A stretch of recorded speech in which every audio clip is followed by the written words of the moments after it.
We have an update in a story that I told you about back on September 26th, dealing with the Fearless Fund. Now, the Fearless Fund is a grant program designed for women of color, especially African American women.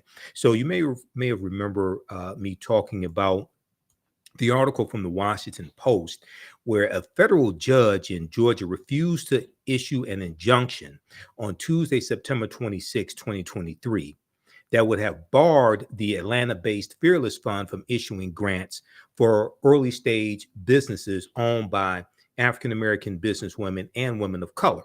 Now, the decision could have implications beyond the venture capital firm at a time when corporate diversity efforts are facing growing legal and political pushback. The Fearless Fund was founded by Ayana Parsons, Arian Simone, and actress Keisha Pullam, who we know from the Cosby Show and House of Payne.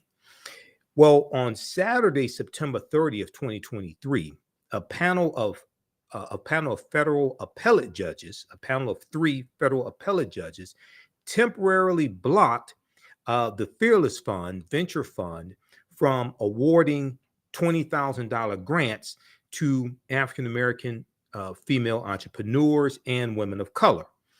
The judges wrote that the program was, quote, racially exclusionary, end quote, racially exclusionary, and substantially likely to violate a federal law prohibiting racial discrimination in contracting. I'm Michael Imhotep, founder of the African History Network, host of the African History Network show. It's Friday, October 6, 2023. Hope you're doing well today. We have an update in this story. Now, I spoke with Arian Simone and Ayana Parsons on Roland Martin Unfiltered a couple of weeks ago.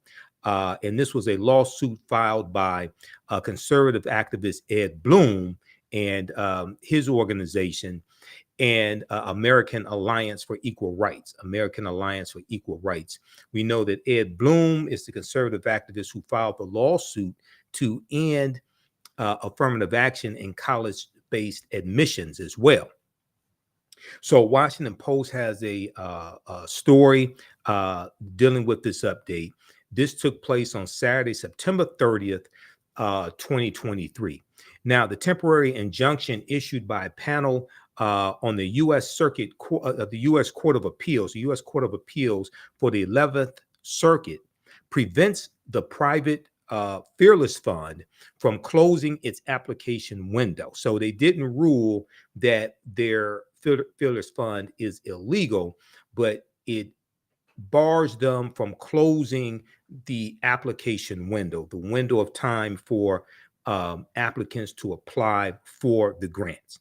Now, the Fearless Fund was sued this past summer by a conservative group alleging that its program discriminated on the basis of race by exclusively handing out grants to Black female business owners. Now, they don't hand out grants exclusively to Black female business owners. When I spoke to the founders on Roland Martin Unfiltered, they said that the grants are for women of color business owners. Now, these are 3 African American women who founded the Fearless Fund, but they don't give them exclusively to African American women. Now, in the lawsuit that Ed Blum filed, and if we look at the, we can look at the first article. Well, let's look at this article here from the Washington Post. This is from September 30th, 2023. Federal court halts private grant program for Black female entrepreneurs. In ensuing an injunction, the appellate panel wrote that the Fearless Fund's racially exclusionary program might violate a federal anti-discrimination law. Now, Ed Blum is suing based upon the 1866 Civil Rights Act, the Civil Rights Act of 1866, which was passed passed during Reconstruction, and it was passed to help former slaves, African Americans, enter into contracts, negotiate wages, enter into labor contracts, etc. And it was giving to African Americans the same rights that white people had. The Civil Rights Act of 1866 is the foundation of the um, 14th Amendment of 1868. Okay. And Ed Bloom is citing its section 1981 of the Civil Rights Act of 1866. Okay. So if we now, what they want to do is they really want to go after the corporations that are working with the Fearless Fund. The Fearless Fund is working with corporations like MasterCard, JP Morgan Chase, etc. They've partnered with the Fearless Fund. Okay. Now, what's interesting is that the grants are for $20,000. African Americans get in 2022 got 1.1% of the over $200 billion in venture capital money.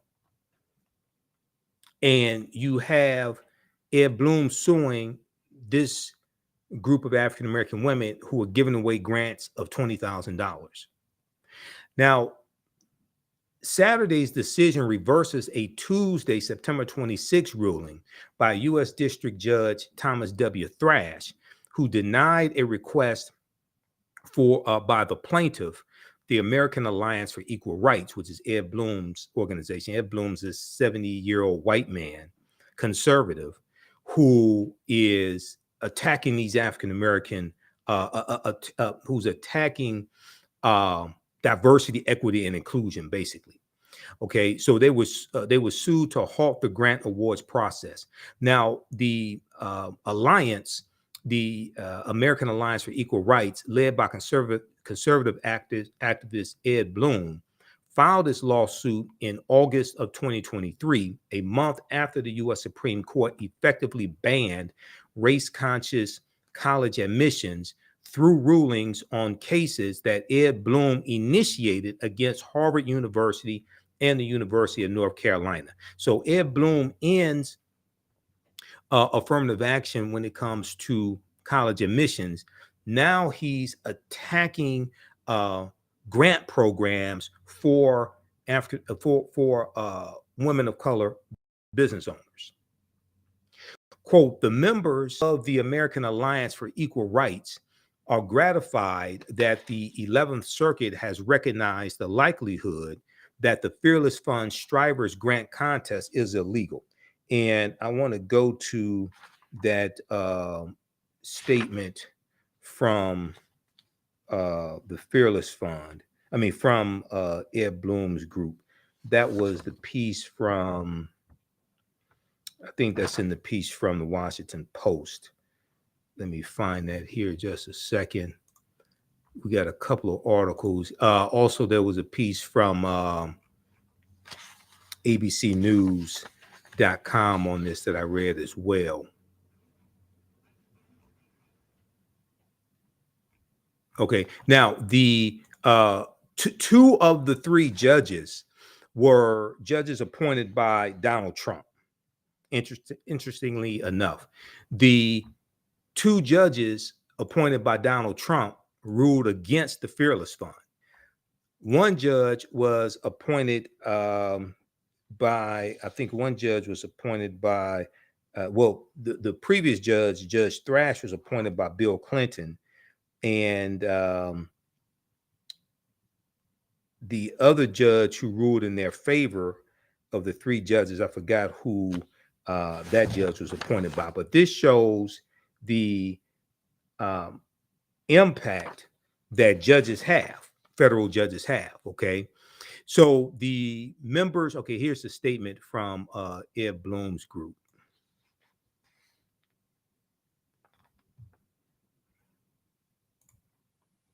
Let's pull this up here. Okay, right here. You should be able to see this. The members of the American Alliance for Equal Rights are gratified that the 11th Circuit has recognized the likelihood that the Fearless Fund Strivers Grant Contest is illegal, Ed Blum said in a statement on Saturday.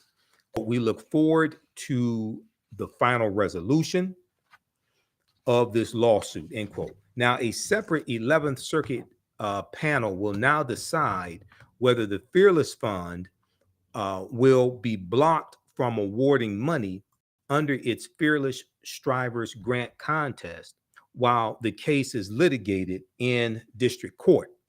Saturday, September 30th order merely halts the grant process until that separate panel issues a ruling. It is unclear when that determination will be made. It is unclear when that determination will be made.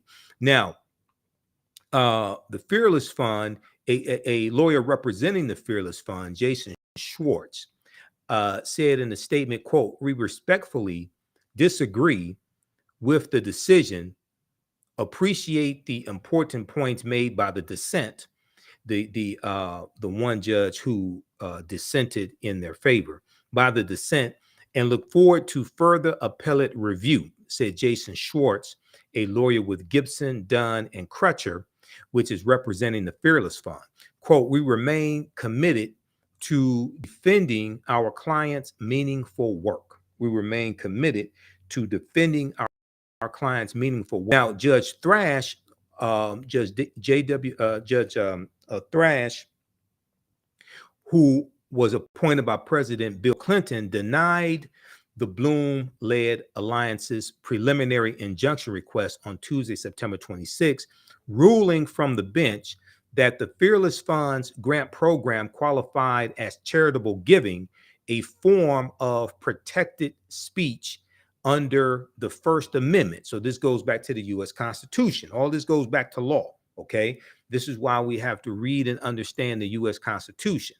And politics is the legal distribution of scarce wealth and resources, and the writing of laws, statutes, ordinances, amendments, and treaties, their adoption, interpretation, and enforcement.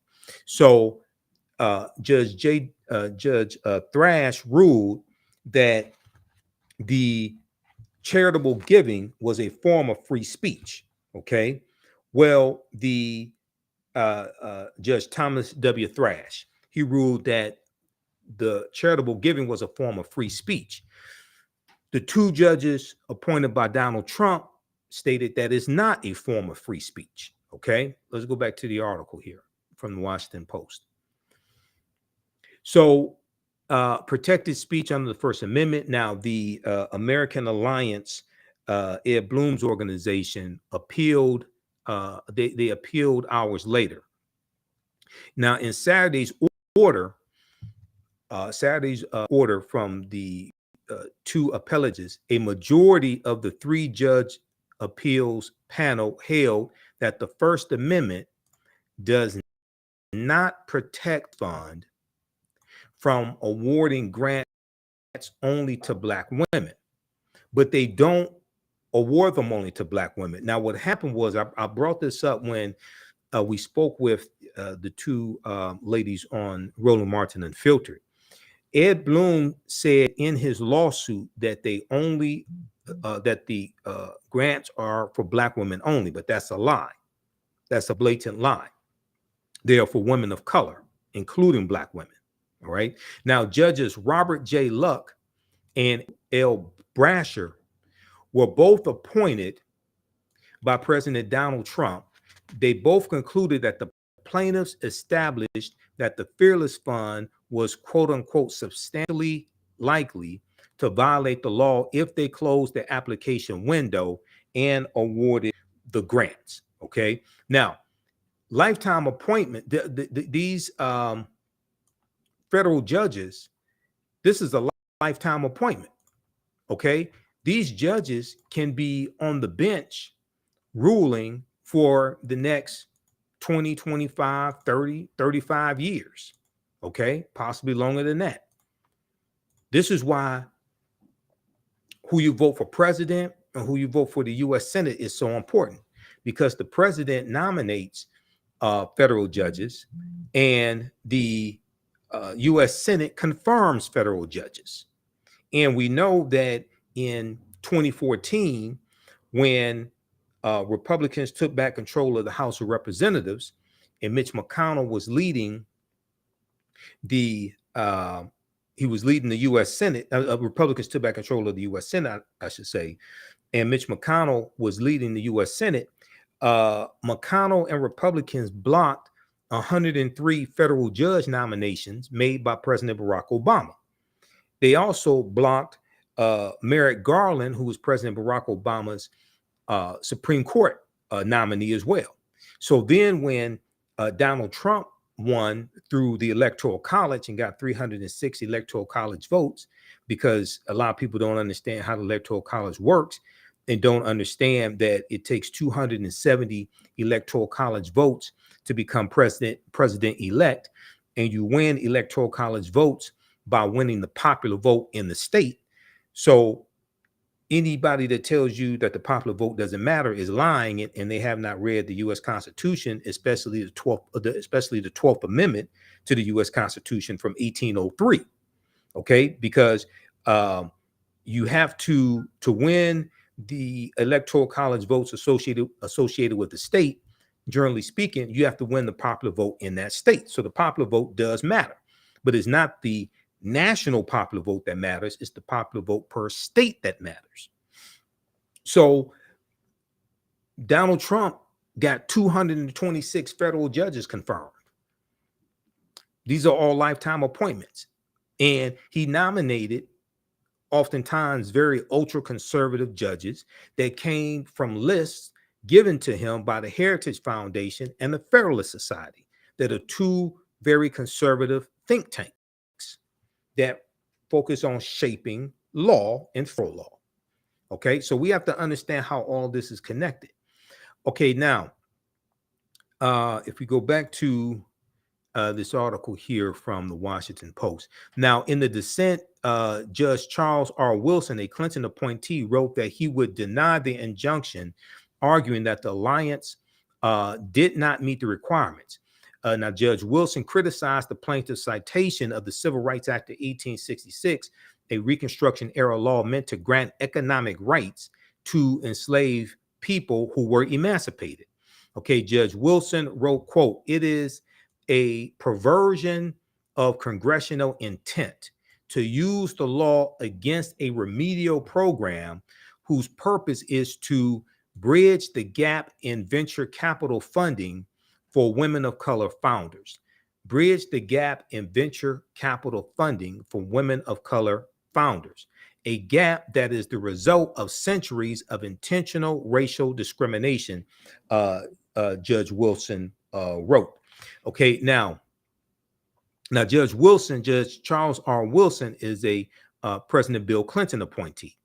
Now, in addition to the Fearless Fund case,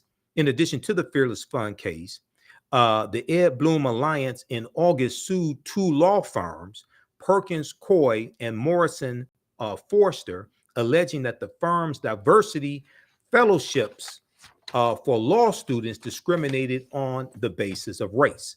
So what's happened is that this is a continuation of this backlash that Donald Trump unleashed when he was in office.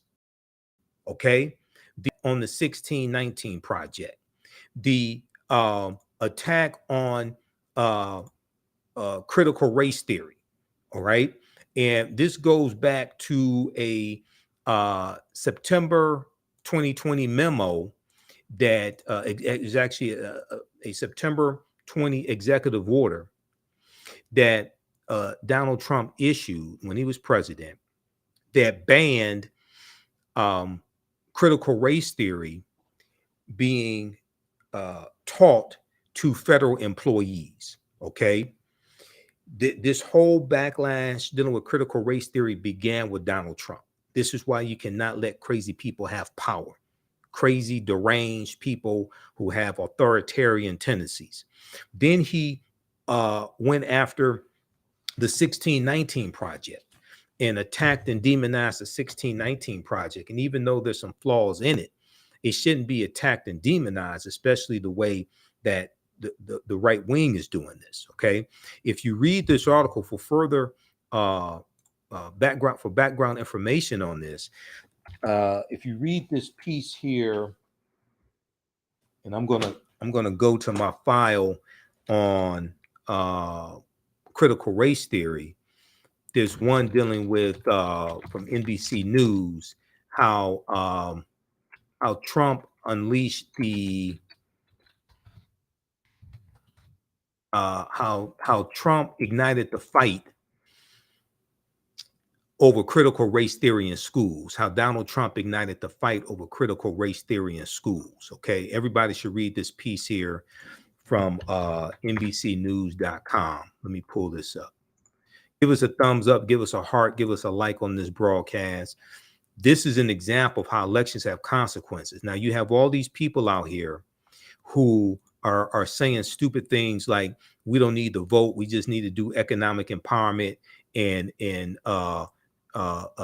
be like the Asians. We don't need to vote. Okay. Well, politics and law influences your economic empowerment. Now, what are the people who are saying we don't need to vote? What are they saying about this? Law and politics influences your economic empowerment. Law and policies influence the economic environment that your business operates within. 80% of African-American owned businesses go out of business in the first 18 months. All right, now, if we look at this piece here from NBC News.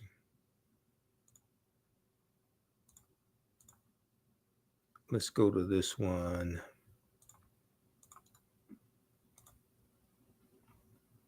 This deals with how Donald Trump ignited the fight over critical race theory in schools. Let me close out some of these tabs here.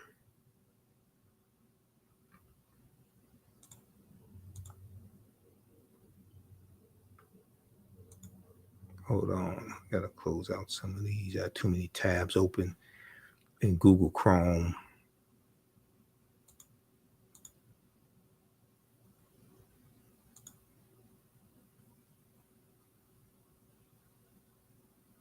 All right, here we go. This one right here. Okay, you've heard me talk about this article before. This is from NBCnews.com.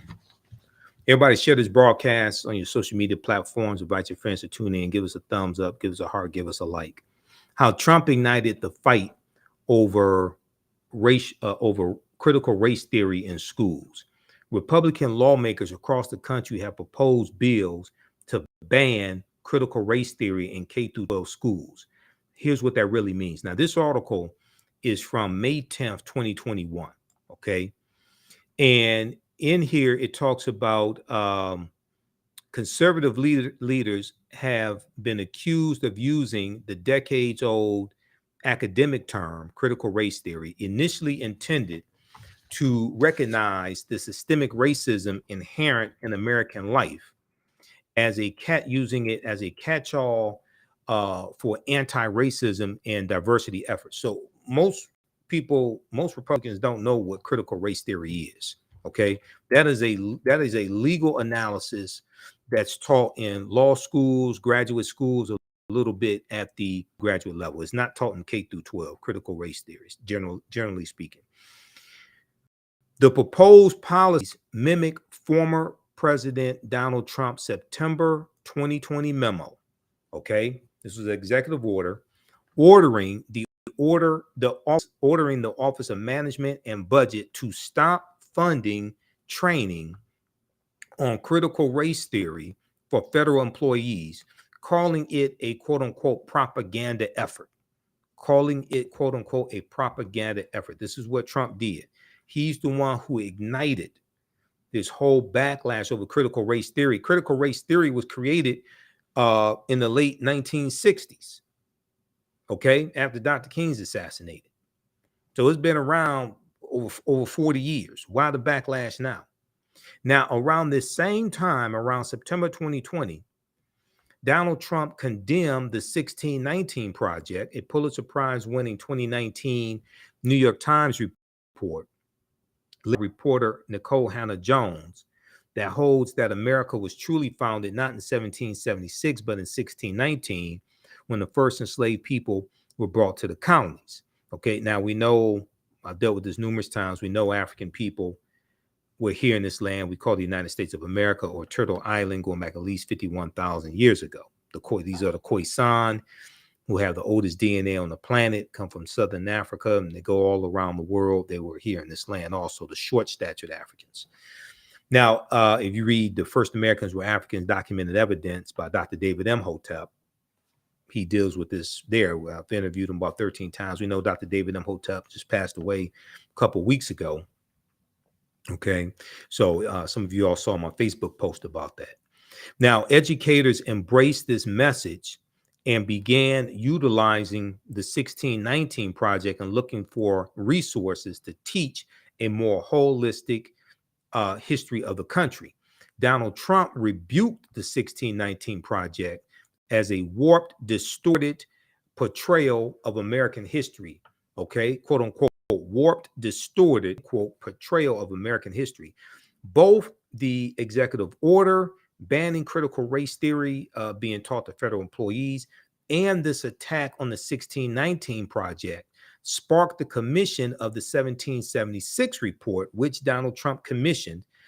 The 1776 report was meant to combat the contents of the 1619 Project. Now, when Joe Biden became president, he disbanded the 1776 commission, and he removed the 1776 report from whitehouse.gov, which is the official website of the White House. Now, the countrywide uprisings in the wake of George Floyd's death only fueled the matter, with pundits debating the nation's fraught history of racism. Thus, although President Joe Biden reversed Donald Trump's initial ban in January of 2021, when Biden took the oath of office, January 20th, 2021, the seed had been planted. The seed had been planted. So this whole backlash, this backlash dealing with book bans, right? All this goes back to this attack, this fake attack on critical race theory, the attack on the 1619 Project. And we see all this that spanned from that, okay? Read the rest of this article here, how Trump ignited the fight over critical race theory in schools. So this is connected. So this attack on the Fearless Fund, this attack on diversity, equity, and inclusion, right, is within this whole context of anti-Blackness, this whole context of attacking policies that are beneficial for African Americans, calling them racist or their reverse racism. And then you have people like Trump and others who then want to say that white people are the real victims of racism. They're the biggest victims of racism, etc. Okay, which is nonsense. This is absolute nonsense. Okay, but Trump is always playing the victim. All right, so check out this piece here from the Washington Post. Now, the first article that there was from the Washington Post from August 26, 2023. Now, what's really interesting here is African Americans only get 1.1% of the $214 billion in venture capital money. Okay. And if we look at this article from the Washington Post, they invest in Black women. A lawsuit claims it's discrimination. They invest in Black women. A lawsuit claims it's discrimination. Okay. And we have to also be careful of how these laws that were designed for African Americans during the Reconstruction era, how they're being used against us as well. Okay. And at the very same time, okay, so they're using, for instance, they're using the Civil Rights Act of 1866, right? Now, at the very same time, you have uh, conservatives, especially black conservatives, who say slavery was a long time ago that has nothing to do with now. But they want to use a law from the slavery era to attack African Americans right now. Chattel slavery ends 1865, December 6, 1865, when the 13th Amendment is ratified by Georgia ratifying the 13th Amendment. The next year, you have the Civil Rights Act of 1866. So the same conservatives who say slavery was a long time ago and that has nothing to do with today, then want to use a slavery era law or a Civil War or Reconstruction era law to attack African Americans today. This piece here from the Washington Post, they invest them. This is from August 26, 2023. Okay. They invest in black women. A lawsuit claims it's discrimination. Conservative activist Edward Bloom's nonprofit organization is suing Fearless Fund, alleging that the firm's grant program for companies run by black female entrepreneurs is discriminatory. All right. Now, if we, there's a piece here that I want to look at. Now, here's a picture of Ed Bloom here. Okay. Doesn't he look sad? All right. Now, Fearless Fund is one of dozens of firms geared toward combating the well-documented racial imbalance in U.S. venture capital. Last year, 2022, 1.1% of the $214 billion in venture capital funding allocated went to companies with black founders, according to data from Crunchbase. In 2019, research from Stanford University concluded that founders of color face more bias from professional investors the better they perform. Okay. In 2019, research from Stanford University concluded that founders of color face more bias from professional investors the better these companies perform.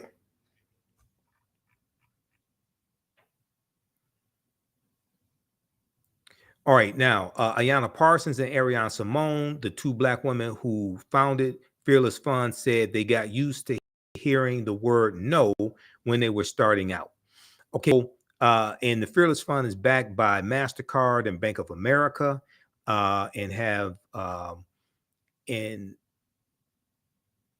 invested in more than 40 businesses in the past 4 years, including popular brands like the Slutty vegan restaurant chain in Atlanta and the Lip Bar makeup company.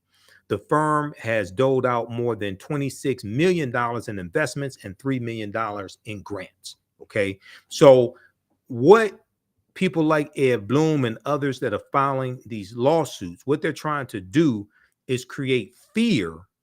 Even if they lose the lawsuit, they're trying to create fear to stop organizations like the Fearless Fund from operating, one, and two, to create fear amongst the corporations that have partnered with the Fearless Fund as well, to get them to back off. Okay, so this is a diabolical game that is being played, but it's taking place in the courts. Okay, this is why when I teach about political self-defense, I tell you, we need to understand the law better than they understand the law. Everything they do to us, they use the law to do it. Then when they get caught breaking the law, they go hire an attorney at law to defend them in the court of law. So the common denominator is law, okay, which means we need to understand the law better than they understand the law. And they're going back to 1866 with this. So once again, all these conservatives out here and black conservatives that want to say, oh, slavery was a long time ago, that has nothing to do with today. They're using the law from 1866 to sue us. Okay, now part of their legal team for the Fearless Fund, they have attorney Benjamin Crump on their legal team, as well as, and I got an article that deals with this. They've partnered with the NAACP Legal Defense Fund to fight the lawsuit. The Fearless Fund lined up a heavyweight defense team with expertise in civil rights, including the NAACP Legal Defense Fund. And if we go to the article that we talked about in the other broadcast, judge allows grant program for Black female entrepreneurs to continue. This is from September 26, 2023. This was the first ruling. If we look at this here, their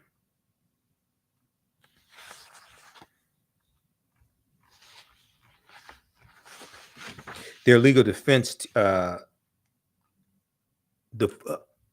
Fearless Fund teamed up with, to fight this lawsuit, they teamed up with the NAACP Legal Defense Fund, Gibson, Dunn, and Crutcher, and Benjamin Crump, and as well as others.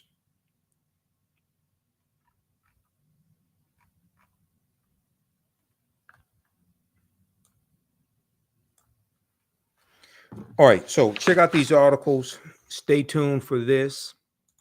We're going to see more lawsuits filed to attack the economic empowerment that African Americans are engaging in. While at the same time, some of these same people will tell us to pull ourselves up by our own bootstraps, when that's not how they did it. They got government help. When you study their history, they got government help. And if you read this book here, How White Folks Got So Rich, The Untold Story of American White Supremacy, 3rd edition, it breaks that down. They got government help. I'm not saying white people, you didn't have some white people that worked hard, but they got government help, whether it was the GI Bill of 1945, whether it was the Homestead Act of 1862 that gave away 270 million acres of land for 124 years, from 1862 during the Civil War to 1976. So once again, all these people who want to say slavery was a long time ago, I can go back. We can deal with the laws that still impact us today from that era, either from slavery or the Reconstruction era, or right after or post Reconstruction. We can look at that. The Homestead Act gave away 270 million acres of land for 124 years, almost exclusively to white people. Then the Southern Homestead Act of 1866, that gave away about 45 million acres of land. The Dawes Allotment Act of 1887 gave away 138 million acres of land. 2/3, and the majority of that land was supposed to go to Native Americans and Black Indians. White people got 2/3 of that land.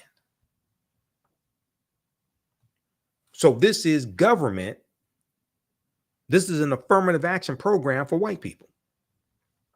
I'm not talking about 246 years of slavery, which is an affirmative action program for white people. I'm not talking about that. I'm talking about largely like toward the end of slavery or after slavery ends, massive land giveaways. We just look at that right there.